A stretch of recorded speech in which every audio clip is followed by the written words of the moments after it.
What's up, YouTube? Midnitekrawlr back up in this piece, and it's that time for my recent pickups video. Picked up a bunch of shit, and I watched most of it, so let's jump into the Dollar Tree haul first. We have The Signal on Blu-ray. Now, The Signal is a pretty damn good flick. I caught the trailer years ago, and I said, I have to watch this. Luckily, it came on Netflix a few years later, and I dug the hell out of it, so watched it again recently. After picking it up, obviously, and it still holds up, man. It's like three stories into one tale, all in one. And the first story sets everything up. It's pretty damn good. The second one has a bit of dark humor laced into it, which I thought was fantastic. So it was my favorite part. The third one finished, it ties everything up, and I felt like it was the weakest part, but still, The Signal, not to be missed. If you see this at Dollar Tree, definitely pick it up if you haven't checked it out before. All right, next up we have The Exorcist. Well, Exorcist: The Beginning. This is a prequel of sorts starring, well, not starring, but featuring Father Marin in East Africa and Kenya. They've uncovered some church ruins, and he's there to investigate, and that's where all the shit starts to unravel. Only 30 minutes in. I have seen this before, but it's been so damn long. Yeah, Exorcist: The Beginning. Be finishing that up tonight. Next up, we have Pie Wacket. Pie Wacket stars Laurie Holden from The Walking Dead. She plays a single mother in this with a drinking problem, but she's not the main star. It's her daughter who she's right there. I forgot Nicole is in the Munoz, Nicole Munoz. Yeah, she does pretty damn good.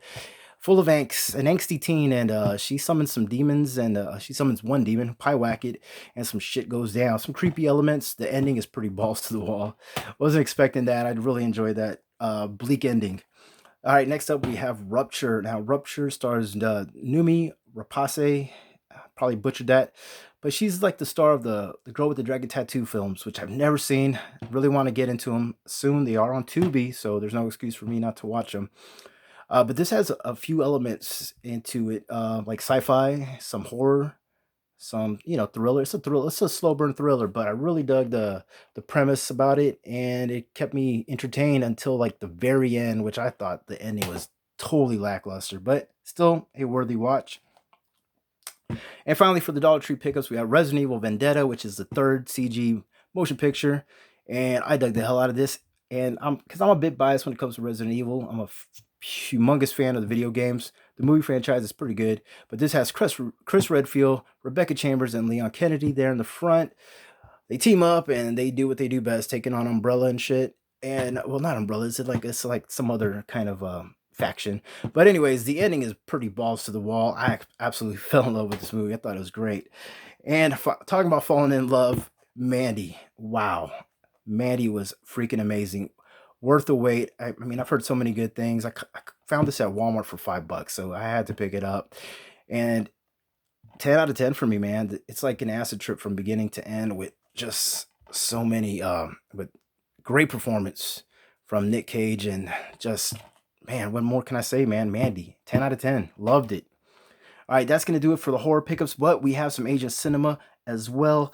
Let's start off with some Japan goodness. We have Outrage, Way of the Yakuza, a film from Takashi Kitano, also starring Beat Takashi. Same guy, different name, but Outrage, some Yakuza goodness. The first time I saw it years ago, I didn't really catch some of the dark humor in this. This is the second go around I did, so I was laughing my ass off during some of the moments. Just hilarious. Beat Takashi's character is just hilarious. Also, there's a pretty cool cameo of Eiji Shina, better known from Audition and Tokyo Gore Police. So she has a small cameo. It's always cool to see her in a film because she's not in many films. All right, so I did pick up a few Switchblade picture releases.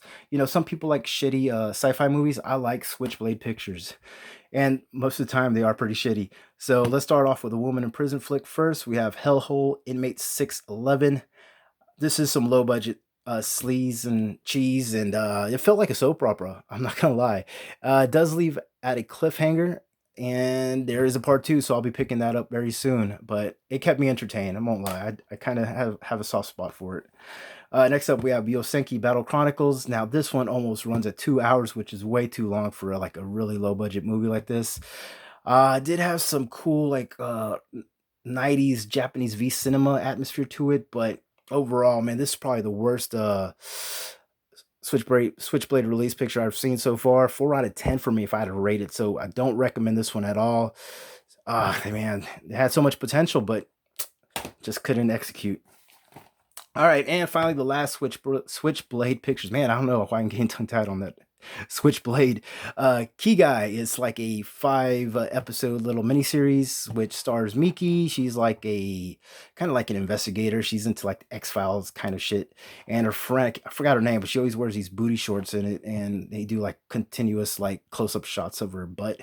Just hilarious. But Key Guy, just some really low budget, cheesy episodes. The first one deals with like this giant bird with like shitty CG effects and a really shitty like puppet um, of its head when they do close-ups, and the second one's about this mirror that summons a demon from another dimension. 3 more episodes to go, but it's like when you watch an episode, you're like, okay, I'm good for this week, you know what I mean? But it's not entirely bad. All right, so before I jump into the Hong Kong and Chinese cinema pickups, which are a few, I did pick up the latest fanzine from A Fiend on Film, which is Kung Fu on the 40 Doocy. And this is the August 2020 edition, and it's some more of his good shit where he gets these newspaper film ads, and they just look fantastic. There's Street Fighter right there, Bruce exploitation flick probably. But yeah, I always dig these. These are just some good odes to some kung fu, man. These were all also like featured on 42nd Street in New York. That's why, you know, the name of the title of this fanzine.